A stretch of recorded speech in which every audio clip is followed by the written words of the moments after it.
आज हम स्टार्ट करते हैं अपना part special theory of relativity. इसको इन शॉर्ट बच्चे बोल देते हैं STR, special theory of relativity. अच्छा, इसकी शुरुआत तो दरअसल न्यूटन ने ही कर दी थी। तो सबसे पहले आता है न्यूटोनियन प्रिंसिपल ऑफ रिलेटिविटी। पहला हमारा टॉपिक बनता है न्यूटोनियन प्रिंसिपल ऑफ रिलेटिविटी।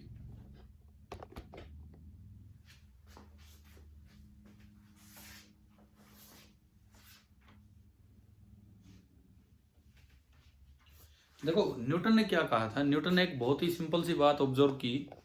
उस जमाने में जब फिजिक्स में इतने ये भी कुछ छोटे छोटे बातें ही रूल बन जाया करती थी, क्योंकि शुरुआत थी। न्यूटन ने बताया कि बोले ये जैसे कोई स्पेसशिप है। Now this spaceship is at rest, लेकिन एक कोई दूसरा स्पेसशिप है एच डैश मूविंग यूनिफॉर्मली। एक स्पेसशिप रेस्ट पे है और एक स्पेसशिप यूनिफॉर्मली मूव कर रहा है with a constant velocity v। बोले अगर इसके अंदर कोई ऑब्जर्वर है, suppose he is performing some experiment, और इसके अंदर कोई ऑब्जर्वर है and he is also performing the same experiment, then the results obtained will be same। पता ही नहीं लगेगा इसको कि ये यूनिफॉर्म मोशन में, ठीक है। अंदर की चीजों को देख के ये बता नहीं सकता कि ये चल रहा है या रेस्ट पे है। अब ट्रेन में बैठे हो, एक ट्रेन है और मान लो कोई हलचल सी नहीं हो रही है, तो कई बार अपने अगल बगल हम देखेंगे तो हमें कुछ भी चीज मूव करती नजर नहीं आएगी। और अक्सर कब पता लग रहा है कि हम चल पड़े कि नहीं चले, कब पता लगता है? बाहर की चीजों को देख के। बल्कि इसमें ना कई बार एक कंफ्यूजन होता है। दो ट्रेन्स खड़ी हैं अगल बगल स्टेशन पे, हम बगल वाली ट्रेन को देख के कई बार खुश हो जाते हैं, चल भाई ट्रेन चल पड़ी। फिर जब स्टेशन पे देखते हैं तो वो रेडी वहीं खड़ी दिखती है। फिर हमें समझ आता है कि हम नहीं चले थे, कौन चला था? वो ट्रेन। मतलब बाहर से कुछ अंदाजा लगता है, अंदर से हमें कुछ और अंदाजा लगता है। तो ये क्या था कि न्यूटन का प्रिंसिपल ये था कि इन दोनों के लिए, इसके लिए भी और इसके लिए भी, एक्सपेरिमेंट का रिजल्ट क्या मिलेगा? बिल्कुल सेम। आप एक स्टेटमेंट लिख लो इसमें न्यूटोनियन रिलेटिविटी का क्या है। If a spaceship is drifting at a uniform velocity, if a spaceship is drifting at a uniform velocity, comma, all experiments performed in the spaceship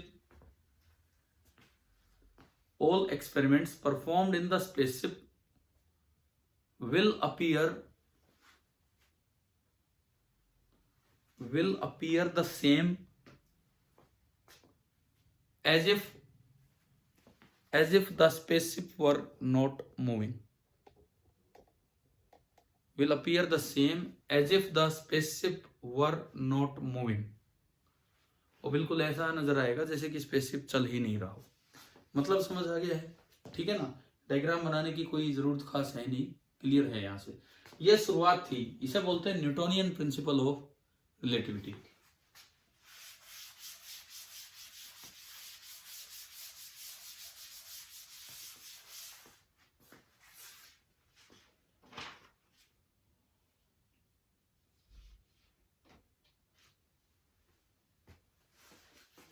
अब देखो ये बात कैसे दिक्कत दिया कि कहां पे न्यूटन की चीजें फेल होने लगी। भाई न्यूटन ने अपना एक रूल दे रखा था, कल हमने पढ़ा था, F बराबर ma, but this is only valid when mass is constant. अब क्या हुआ, आइंस्टीन ने बताया कि मास डिपेंड्स ऑन वेलोसिटी। एक बड़ा फेमस सा रिलेशन है, m बराबर M naught upon under root of 1 minus B square upon, यानी कि अगर कोई चीज तेज स्पीड से चलेगी तो मास भी चेंज होगा, मास चेंज होगा तो वो इंटीग्रेट उससे डिफरेंशिएशन से बाहर नहीं आ पाएगा।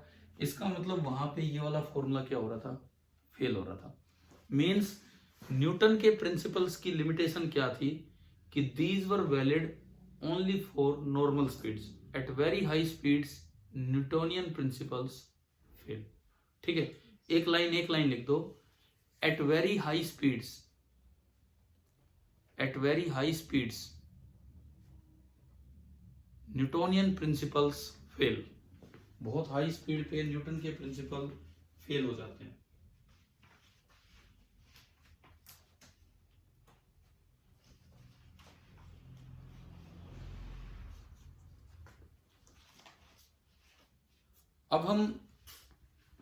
अब सवाल यह है कि न्यूटन ने यार ये बात कह दी कि भाई ये अभी स्पेसशिप बनाए, स्पेसशिप के अंदर पता ही नहीं लगा सकते, जो रिजल्ट एस डैश के लिए आएंगे वही रिजल्ट एस के लिए। क्या ये फिजिक्स के सभी लॉज के लिए ट्रू है? जो लॉज हैं, principle of energy conservation, principle of, क्या ये एज इट इज जो एस के लिए वैलिड है वही एस डैश के लिए भी वैलिड होगा? तो हम ये वाली बातें चेक करते हैं। कल हमने इनर्शियल फ्रेम का जिक्र कर लिया था, क्या होते हैं इनर्शियल फ्रेम, है ना। अब हम उसमें कुछ चीजें चेंज करके देखेंगे कि एक के लिए क्या है, दूसरे के लिए क्या है। नेक्स्ट हेडिंग आप डाल दो, inertial frame, inertial frames and Galilean transformations, inertial frames and Galilean transformations।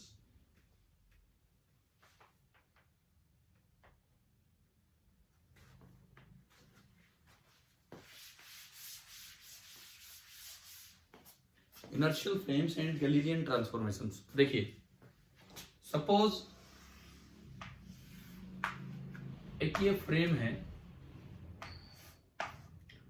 ये इसका ओरिजिन है, X axis, Y axis, Z axis, और मैंने इस फ्रेम को नाम दिया एस। अब मैं एक और फ्रेम लेता हूं,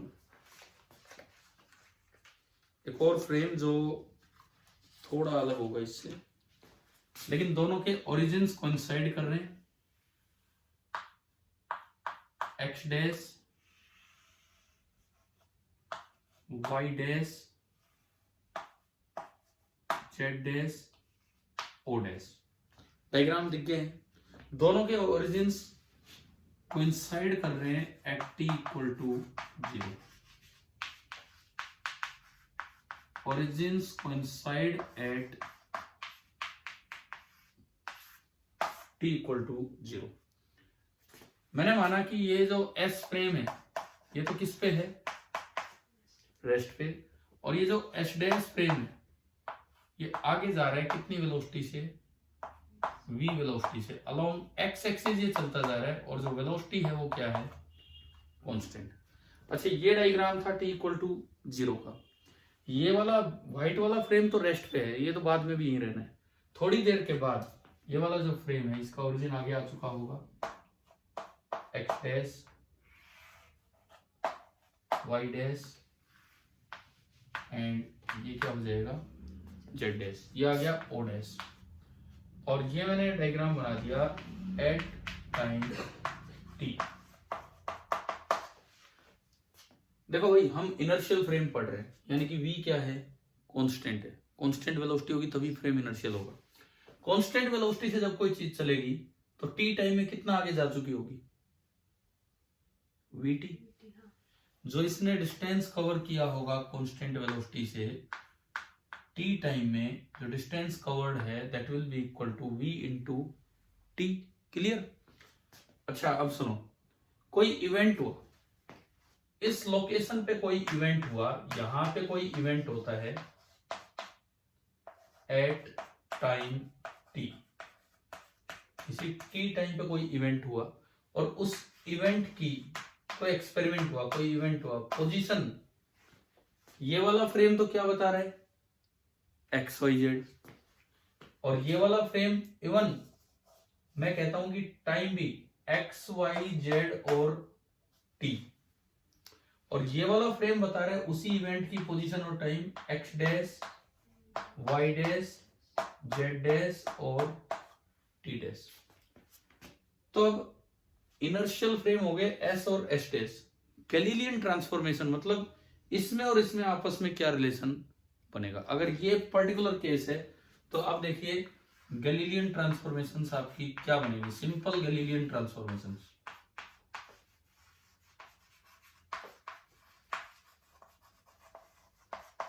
अगर ये वाले आपके केस बनते हैं तो जो सिंपल गैलीलियन ट्रांसफॉर्मेशन है वो क्या बनेगी आप बताओ। चलो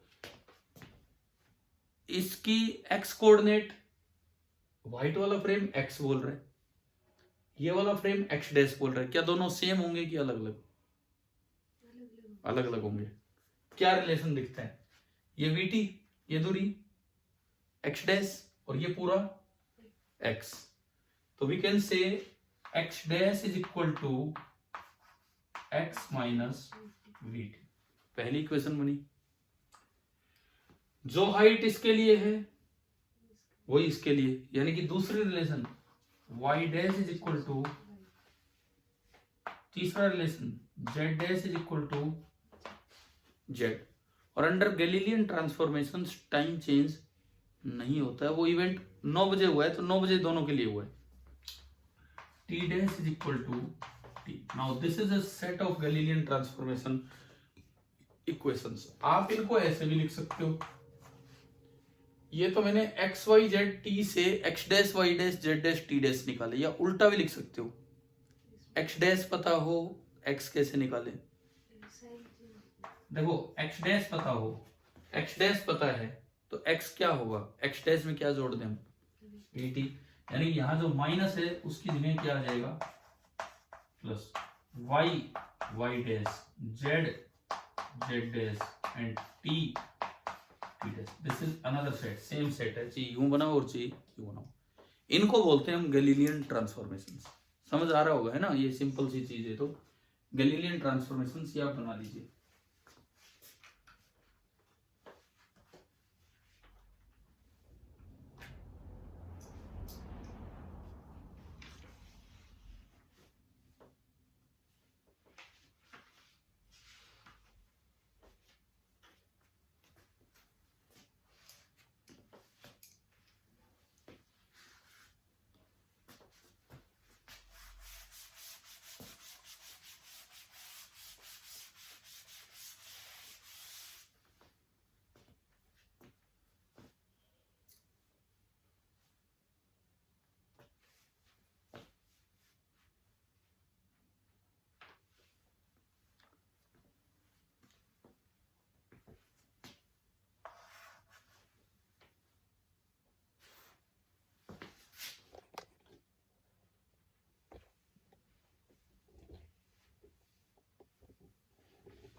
इसके बाद हम देखेंगे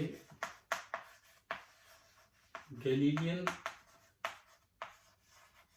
इनवेरिएंस एंड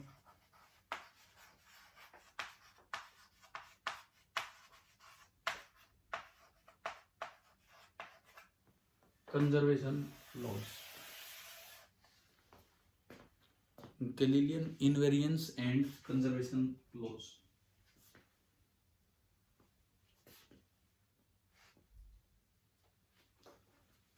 इनवेरिएंस मतलब कोई चीज फ्रेम चेंज करने पे चेंज नहीं होगी, दैट इज इनवेरिएंट। वेरिएंट मतलब चेंज हो जाएगी। तो हम कुछ चीजें इसमें करके देखते हैं। सबसे पहली चीज हम चेक करेंगे लेंथ। ये सारी चीजें दोबारा आएंगी जब हम स्पेशल थ्योरी ऑफ रिलेटिविटी के हिसाब से देखेंगे और लोरेंट्ज के हिसाब से देखेंगे। सबसे पहले हम चेक करेंगे लेंथ। तो क्या किसी रोड की लेंथ, एक रोड है, एक ऑब्जर्वर खुद रेस्ट पे होके उसको देखता है, एक ऑब्जर्वर मोशन में होके उसको देखता है, तो क्या दोनों के लिए लेंथ सेम होगी या अलग अलग? सेम होगी। अब यहां पे देख भी लेते हैं कि कैसे सेम होगी। देखिए एक इवेंट की जगह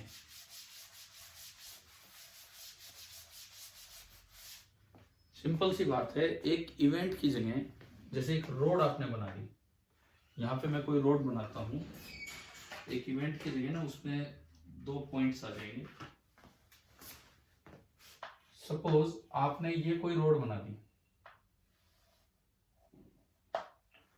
और उस रोड के 2 एंड्स हैं, एक ये एंड है, एंड नंबर 1, और एक ये एंड है, एंड नंबर 2। ठीक है, एंड नंबर 1 के कोऑर्डिनेट्स एक ने लिखवाए x1 y1 z1, टाइम को छोड़ो। दूसरा फ्रेम बोलता है, एस डैश बोलता है x1 dash y1 dash z1 dash. दूसरे एंड के कोऑर्डिनेट एस फ्रेम बोलता है x2 y2 z2, और जो आपका एस डैश फ्रेम है वो उसके अकॉर्डिंग है x2 dash y2 dash z2 dash.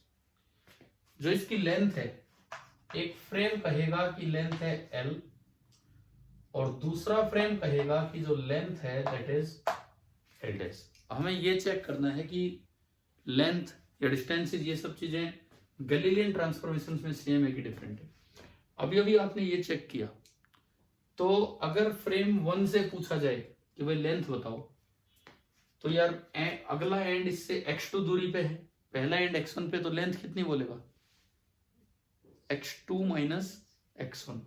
अगर फ्रेम S से सवाल किया जाए कि भाई लेंथ बताओ, तो फ्रेम L उसकी लेंथ बताएगा, S उसकी लेंथ बताएगा ये।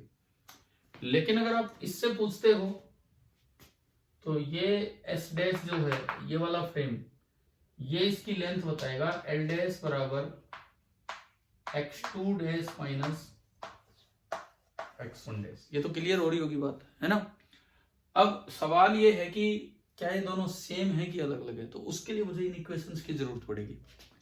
x dash was equal to x minus vt, it means कि अगर मैं x1 डैश लिखूं वो भी इस फॉर्मूले से लिखा जा सकता है, x2 डैश लिखूं वो भी इस फॉर्मूले से। Now x1 dash can be written as x1 minus vt, x2 dash can also be written as x2 minus vt। अगर मैं इन दोनों को सब्ट्रैक्ट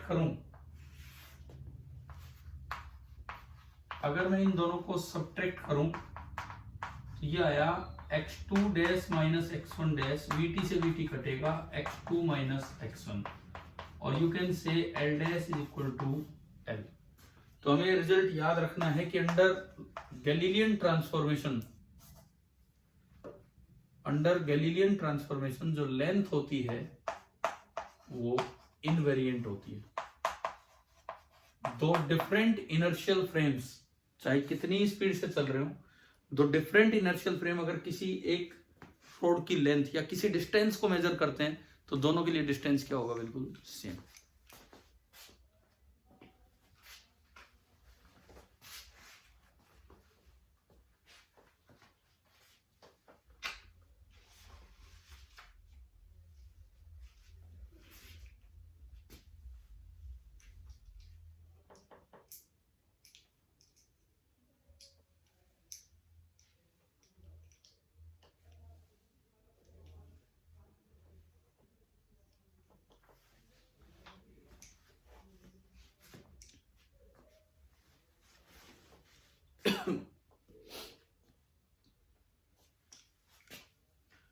आप लेंथ को डिस्टेंसेस भी बोल सकते हैं, डिस्टेंसेस मेजरमेंट किया हो, लेंथ मेजरमेंट की हो,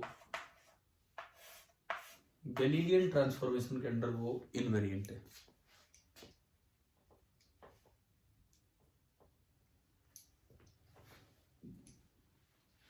क्या मैं पहला रिजल्ट ज्यादा इंपॉर्टेंट है, वो याद रखना है कि अंडर गैलीलियन ट्रांसफॉर्मेशन कोई भी डिस्टेंस आप मेजर करोगे, कोई भी लेंथ, डिफरेंट ऑब्जर्वर्स के लिए वो वैल्यू क्या आएगी, बिल्कुल same.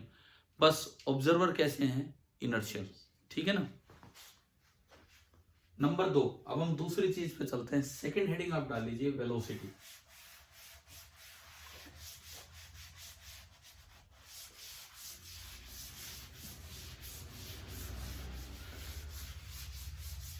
Second one is velocity.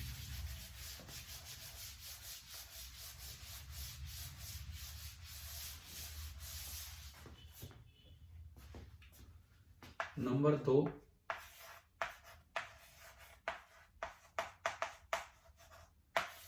Velocity.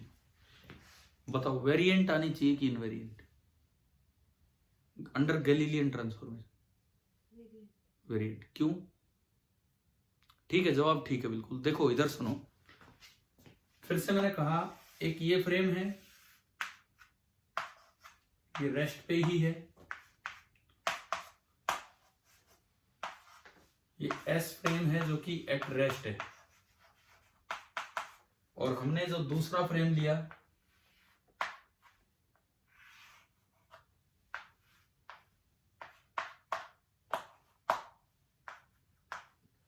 S dash लिया जो कि आगे जा रहा है विद कांस्टेंट वेलोसिटी v।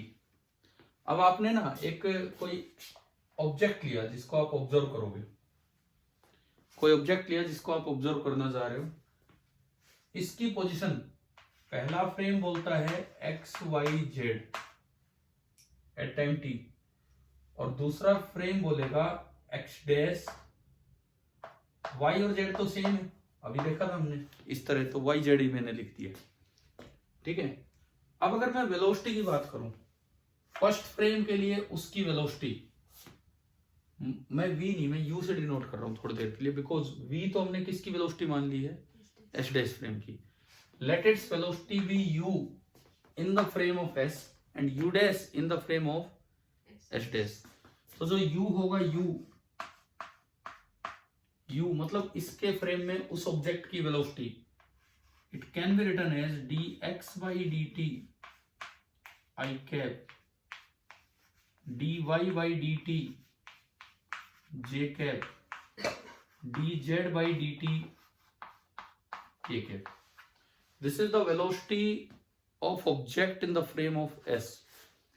लेकिन अगर उसी ऑब्जेक्ट की वेलोसिटी आप s डैश के फ्रेम में लिखें, मान लो मैं उसको u डैश से रिप्रेजेंट कर दूं, सेम चीजें सब पे डैश लग जाएंगे। सपोज ये भी डैश डैश लगा दिए, इवन टाइम पे भी मैं डैश लगा रहा हूं, तो मैं ये लिखूं यहाँ पे, तो ये बनेगा dx dash by dt dash plus dy dash by dt dash plus dz dash by dt dash. ये आपकी दो वेलोसिटीज बन गई।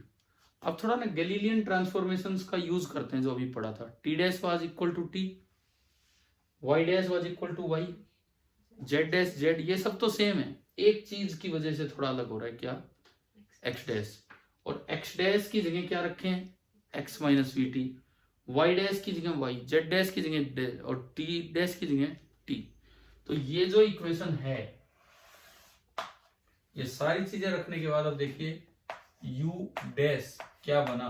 u dash dy by d t of x dash, x dash की जगह x minus v t, d by d t of x minus v t i cap plus d y by d t j cap plus d z by d t k cap. अच्छा, थोड़ी देर के लिए मैं अगर इसकी velocity vector form में लिखना चाहूं तो this is v i cap, किधर माना हमने, है ना। अब अगर मैं इस u डैश को आगे बढ़ाता हूं तो एक बड़ा ध्यान देना, फर्स्ट टर्म आएगी dx by d T into I cap, दूसरी टर्म को छोड़ो, plus dy by d T into J cap plus dz by d T into के कैप। क्या उस पूरे को मैं u लिख सकता हूं? तो यहां से अल्टीमेटली क्या बन रहा है? u dash vector is equal to u vector. एक टर्म बच गई d by d t of minus v t i cap, d by d t of minus v t बचा, v कांस्टेंट है बाहर है, और d t by d t 1, that is minus v i cap.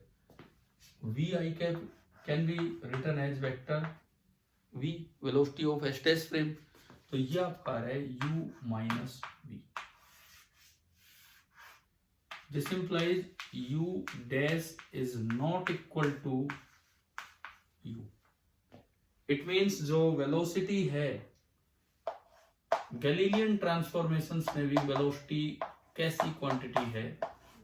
Variable. दो inertial frame है, दोनों differently एक particle को ऑब्जर्व कर रहे हैं तो दोनों को उसकी अलग अलग वेलोसिटी नजर आएगी। और ये ना बड़ा आसान एग्जांपल है, आप ट्रेन में जा रहे हो, एक आदमी बाहर खड़ा है प्लेटफॉर्म पे, आप ट्रेन में हो और ट्रेन जस्ट चली है, ट्रेन के अंदर कोई बैठा है, उसको आप ऑब्जर्व करोगे तो आपके लिए तो वो रेस्ट पे है, जबकि बाहर वाले के लिए वो, चाहे ट्रेन यूनिफॉर्म वेलोसिटी से ही क्यों ना चले, तब भी उस ऑब्जेक्ट की दोनों लोग वेलोसिटी अलग अलग बताएंगे। यानी कि वेलोसिटी वेरिएंट है और इसमें ये रिलेशन होता है, ये हमें बनाना आता है। तो सिंपल काइनेमेटिक्स है, सिंपल मैकेनिक्स है। ठीक है, आगे बढ़ते हैं। थर्ड टर्म एक्सेलरेशन, जो तीसरी आपकी टर्म बनती है दैट इज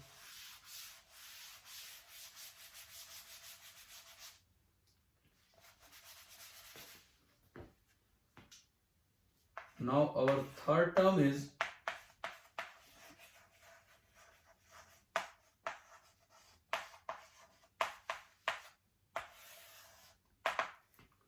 एक्सेलरेशन।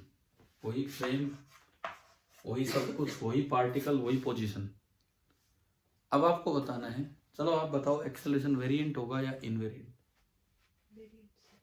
थोड़ा चेक करो एक बार ना, इक्वेशन से चेक करो।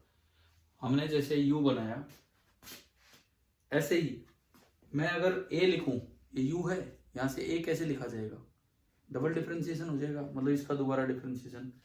तो अगर मैं इसी को कन्वर्ट करूं तो a is the acceleration of that object in the frame of s, d square x by d t square, d square y by d t square, d square z by d t square.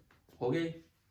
अगर मैं a dash की बात करूं, a dash उसी का acceleration लेकिन h dash के frame में, ये भी ये बनना है, सिंपल मैकेनिक्स।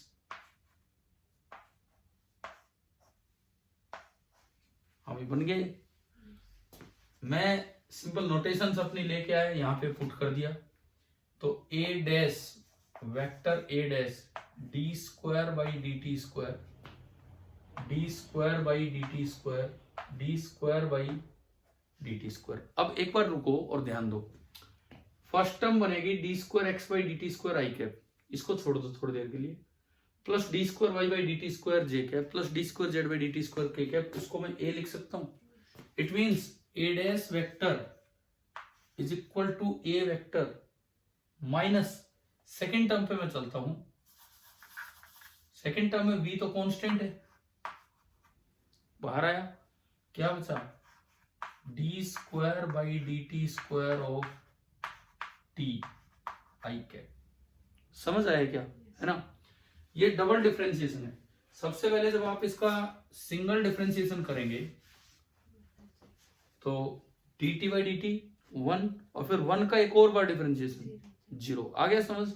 इट मीन्स यहां से आएगा a dash is equal to ए।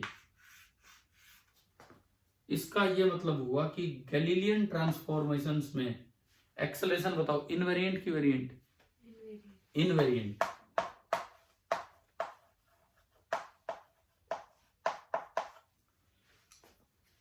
एक ऑब्जेक्ट मोशन में है, एक इनर्शियल फ्रेम रेस्ट पे है, दूसरा इनर्शियल फ्रेम चल रहा है, उस ऑब्जेक्ट की एक्सेलरेशन दोनों फ्रेम्स के लिए क्या होगी? बिल्कुल सेम होगी, चाहे उसकी वेलोसिटी कुछ भी हो।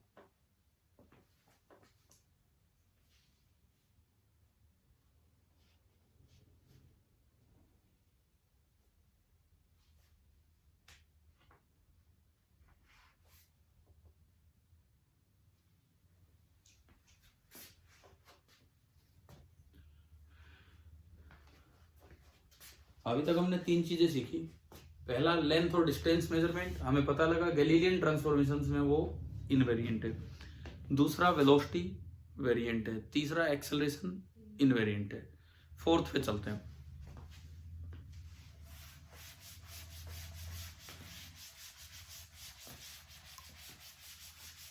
चौथी हेडिंग आप डाल लो मोमेंटम कंजर्वेशन। देखना है कि ये जो प्रिंसिपल है मोमेंटम कंजर्वेशन का, जो प्रिंसिपल है ये वेरिएंट है या इनवेरिएंट, ये हमें चेक करना है।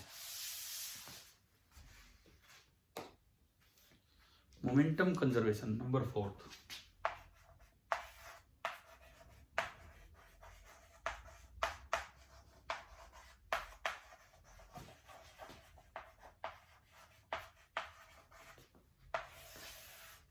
एक बार बताओ, चलो आप कुछ भी बताओ, वेरिएंट आना चाहिए कि इनवेरिएंट, क्या आएगा? नहीं भी ध्यान हो तो तुक्का मार दो। वेरिएंट मतलब चेंज हो जाएगा है? देखते हैं इधर भाई, ये अपने दो फ्रेम, एक एस है जो कि किस पे है, फ्रेम मतलब ऑब्जर्वर है और कुछ नहीं। आपकी आदमी बना दो चाहिए इस तरह से दिखाओ, है ना। एक ये वही वाला फ्रेम जो आगे भाग रहा है with velocity v, x dash, ये फ्रेम है एस डैश, और ये वाला फ्रेम है एस। ठीक है, कोई इवेंट हो रहा है, कोई टक्कर हो रही, मान लो कोलिजन में हम मोमेंटम कंजर्वेशन लगाए। Before collision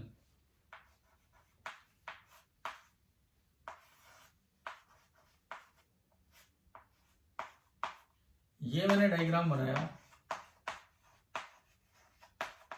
before collision, and in the frame of S इसकी वेलोसिटी मैंने बोल दी u1, in the frame of S इसकी वेलोसिटी u2। ठीक है, आफ्टर कोलिजन मान लो कुछ भी हुआ, टक्कर के बाद पता लगा ये इधर आने लगा विद वेलोसिटी v1, टक्कर के बाद ये उधर जाने लगा विद वेलोसिटी v2। ये एक इवेंट हुआ, समझ आया ये कुछ, है ना। सबसे पहले आप लगा के दिखाओ मोमेंटम कंजर्वेशन। ये मैं पहले ये सारी चीजें किसके फ्रेम में लिख रहा हूं, फ्रेम एस। एक इक्वेशन लगा के दिखाओ मोमेंटम कंजर्वेशन की इक्वेशन क्या लिखी जाएगी? हाँ, simple equation momentum conservation m1u1 plus की माइनस, अगर ये मैग्नीट्यूड दिखाया होता ना u2 तो माइनस लिखते। अभी u2 पे क्या लगा रखा है हमने, वेक्टर, तो ये वेक्टर के अंदर अपने आप वो एक चीज आनी, plus m2u2 vector is equal to m1v1 vector plus m2v2 vector, और मैंने इसको बोल दिया इक्वेशन नंबर स्टार, कुछ भी। अब इसी सेम इवेंट को ऑब्जर्व करने आ गया फ्रेम एस्टेस। अब फ्रेम एस्टेस के लिए तो सारी वेलोसिटीज अलग अलग हो जाएंगी, बिकॉज वेलोसिटी वेरिएंट थी कि इनवेरिएंट, वेरिएंट, तो सारी वेलोसिटीज वेरिएंट हो जाएंगी, यानी कि हर एक का मोमेंटम भी वेरिएंट हो गया। लेकिन हम चेक कर रहे हैं कि मोमेंटम कंजर्वेशन इक्वेशन चेंज होगी या नहीं। आपने पढ़ा था u dash is equal to u minus v, पढ़ा था हमने, u dash is equal to u minus v, है ना। तो u1 डैश, अब मैं सारी वैल्यूज एक बार लिखता हूं। पहली जो इक्वेशन बनेगी, पहली जो वेलोसिटी बनेगी, it will B u1 minus v, हमने माना है कि ये v वेक्टर से ये चल रहा है, ये वाला फ्रेम। सेकंड u2 डैश क्या बनेगी, u2 minus v। Third v1 dash after the collision, ये बिफोर कोलिजन और अब आफ्टर कोलिजन, वो लिखी जाएगी v1 minus v। And fourth v2 dash, it will be written as v2 minus v। आप बताओ क्या चार इक्वेशन समझ आ गई हैं? मतलब चारों वेलोसिटी जो ये थी इसके फ्रेम में, इस एस डैश के फ्रेम में ये लिखी जाएंगी। अब एस डैश कोशिश कर रहा है मोमेंटम कंजर्वेशन लगाने की, और देखते हैं उसकी इक्वेशन और वो इक्वेशन सेम आएगी कि नहीं आएगी। m1 u1 dash plus m2 u2 dash is equal to m1 v1 dash plus m2 v2 dash, equation double star. अच्छा, एक बार तो देखते ही बच्चे को लगेगा यार ये अलग इक्वेशन, ये अलग, क्योंकि मोमेंटम सारे चेंज हो गए हैं भाई। इसका मोमेंटम पहले m1u1 था और अब क्या हो गया m1u1 डैश, और u1 और u1 डैश तो अलग अलग है, मोमेंटम तो चारों चेंज हो गए, लेकिन हमें चेक करना है कि मोमेंटम कंजर्वेशन चेंज हुआ है या नहीं। तो इसको थोड़ा आगे बढ़ा के तब जवाब मिलेगा। कैसे? u1 डैश की जगह लिखो vector u1 minus vector v, u2 dash की जगह ये ब्रैकेट्स खोलिए, फिर देखिए क्या क्या कट रहा है, और फिर देखो अगर लास्ट में यही इक्वेशन बचती है तो इसका मतलब ये और वो दोनों सेम है, तो मोमेंटम कंजर्वेशन इनवेरिएंट या वेरिएंट, और अगर डिफरेंट इक्वेशन आ जाए तो वेरिएंट। हाँ, मोमेंटम वेरिएंट है, हर पार्टिकल का मोमेंटम तो वेरिएंट है क्योंकि वेलोसिटी वेरिएंट है, लेकिन मोमेंटम कंजर्व आप कीजिए चेक आगे।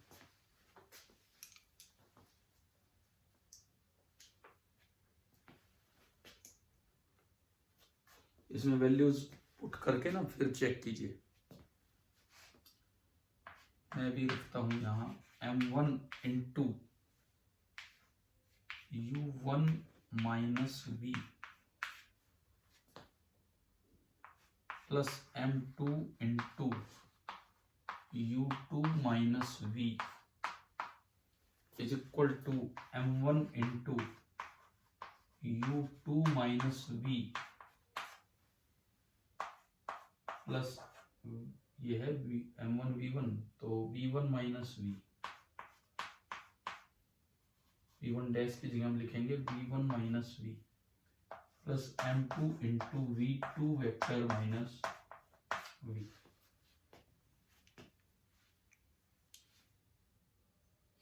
एक m1v इधर से आएगा, एक माइनस का m1v इधर से, दोनों कटने। एक m2v इधर से आएगा, वही सेम m2v कटने, और जो रिमेनिंग टर्म्स होंगी वो क्या होंगी, है ना। ये तो आप घर जाके लिख लेना बाद में, लेकिन इससे ये पता लगा कि जो मोमेंटम कंजर्वेशन है that is invariant under Galilean transformations. ठीक है, मोमेंटम वेरिएंट है but momentum conservation principle invariant है।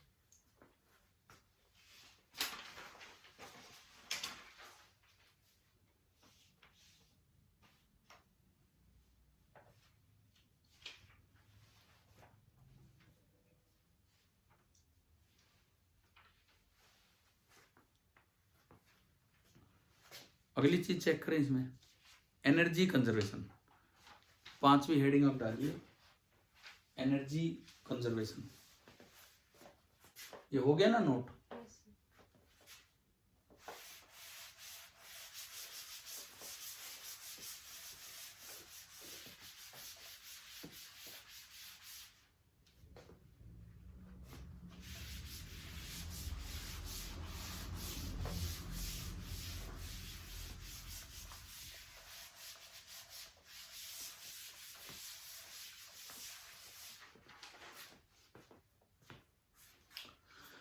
अब हम देखते हैं नंबर 5 पे,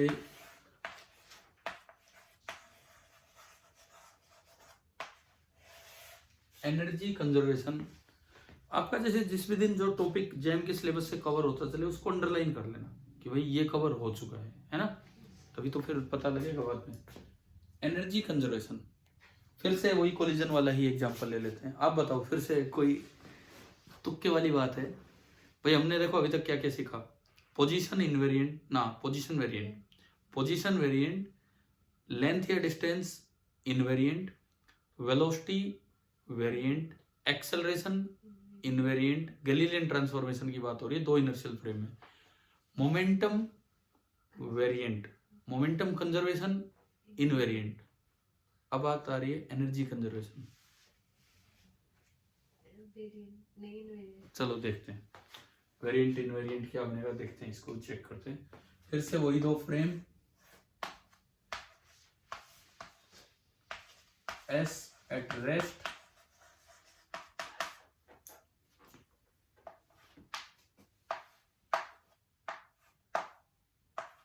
S dash moving forward with a velocity v, constant velocity v। वही कोलिजन ले लेते हैं, और इस बार देखो मैं आपको लिखना सिखाता हूं। तो पिछली बार वेक्टर फॉर्म में लिया तो कोई प्लस माइनस अलग से नहीं देखा, इस बार चलो मैं वैसे लेता हूं, मैग्नीट्यूड देता हूं। बिफोर कोलिजन ये u1 स्पीड से जा रहा था, ऐसे बनाया था ना हमने। आफ्टर कोलिजन ये v1 स्पीड से इधर हो लिया,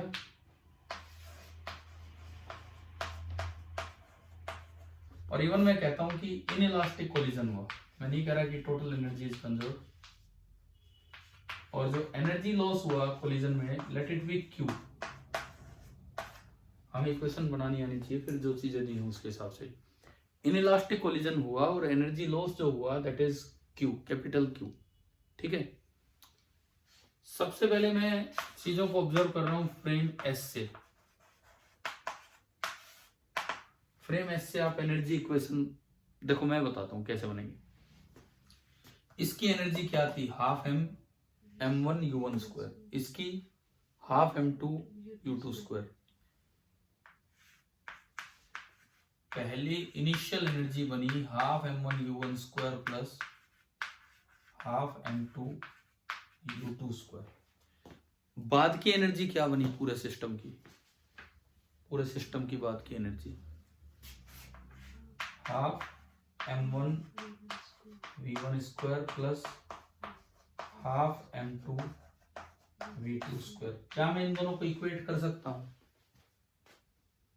नहीं। इनइलास्टिक कोलिजन है तो मतलब एनर्जी का लॉस हुआ है। कितना लॉस हुआ है? क्यों क्यों लिखा हमने? मान लो पहले एनर्जी 12 जूल थी और अब 10 जूल है, तो अगर मैं इसमें लॉस जोड़ दूं तो इक्वल हो जाएगी कि नहीं? हो जाएगी। तो ये हमारी वही पिछली बार की तरह बन गई इक्वेशन नंबर स्टार। अब आपको एक काम करना है, यही चीज करके दिखानी होगी फ्रेम एस टेस्ट में। आप ये नोट कर लीजिए पहले, फिर हमें यही चीज फ्रेम एस टेस्ट की तरफ लेके जानी पड़ेगी।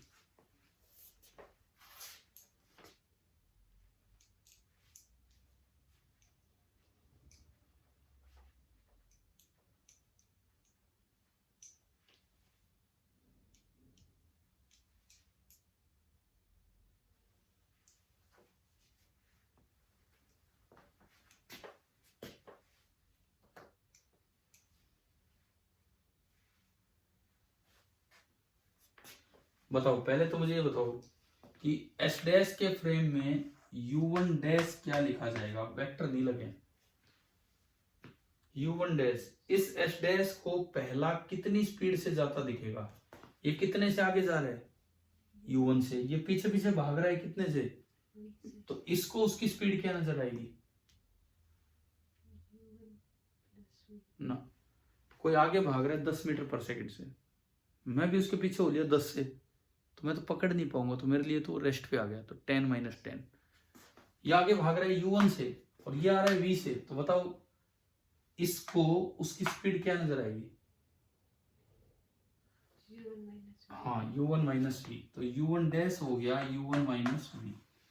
अब ये देखेगा u2 को, u2 इधर आ रहा है और ये उधर जा रहा है। कोई उधर से आ रहा है 10 मीटर पर सेकंड, मैं उसकी तरफ जा रहा हूँ 2 मीटर पर सेकंड, तो मुझे उसकी स्पीड क्या नजर आएगी?